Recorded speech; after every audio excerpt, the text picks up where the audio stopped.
Good morning everyone. So dito po ako sa Makamot papuntang bahay namin. Yan. Nag-iisa lang ako dahil wala akong magdi-distribe po ako ng buhangin. Naman yung halaman, mga damo dito. Ang bilis nilang tumaas. Dati yung tag-init ng June ay yan ay walang-wala yan. Patay po sila lahat. Pero ngayon, tataasan na sila agad. Yan. Siguro yung kangkong mabubuhay na uli. Ayan o, nabubuhay na nga. Kangkong. Yan, kangkong po yan. Saka talpos magkahalo sila. Ayan, yan. Hindi lang ako makababa. Malalim kasi dyan.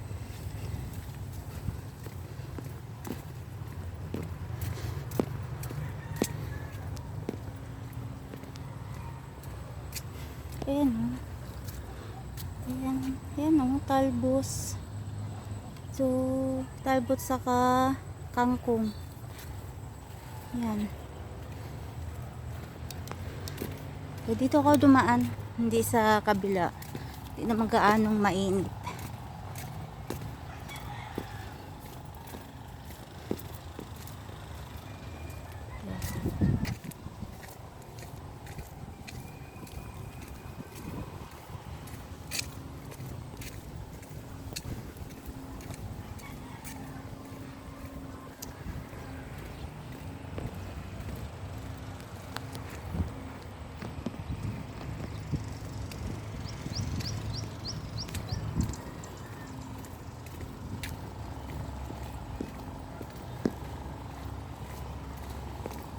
Malaki ng lote nito.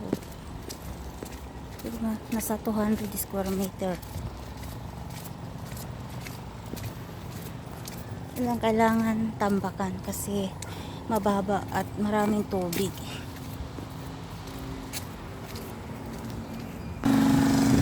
Ayan. Malapit na sila magtanim dito ng palay. Ayan na yung conlac nila. Naglapok na sila diyan. Sabi tawag ay naglapok na. Madali po talaga yung ganong klaseng makinarya.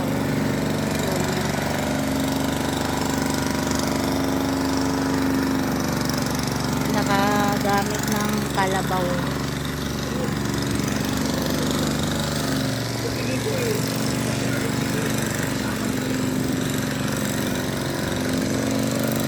Nangarap akong bumili ng ganon, no? Para sa aming basakan sa probinsya. Kasi tamad na, kung tutuusin, tamad na yung tao doon magtanim. Bakit kaya? Mayaman na kasi. Ayaw na nila magtanim. Kaya nakatiwangwang yung basakan doon.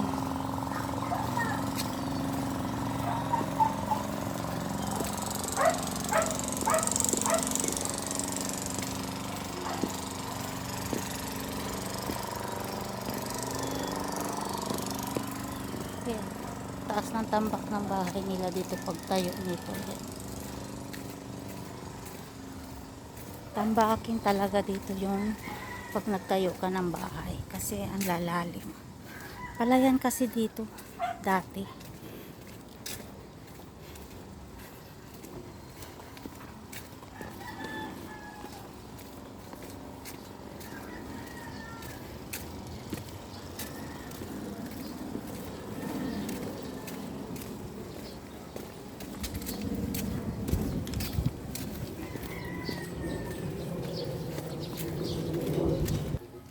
Ayan.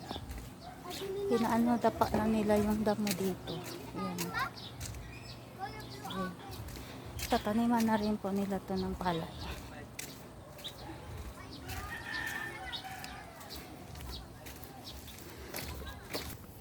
Lapit na ako sa aming payag. Ayan.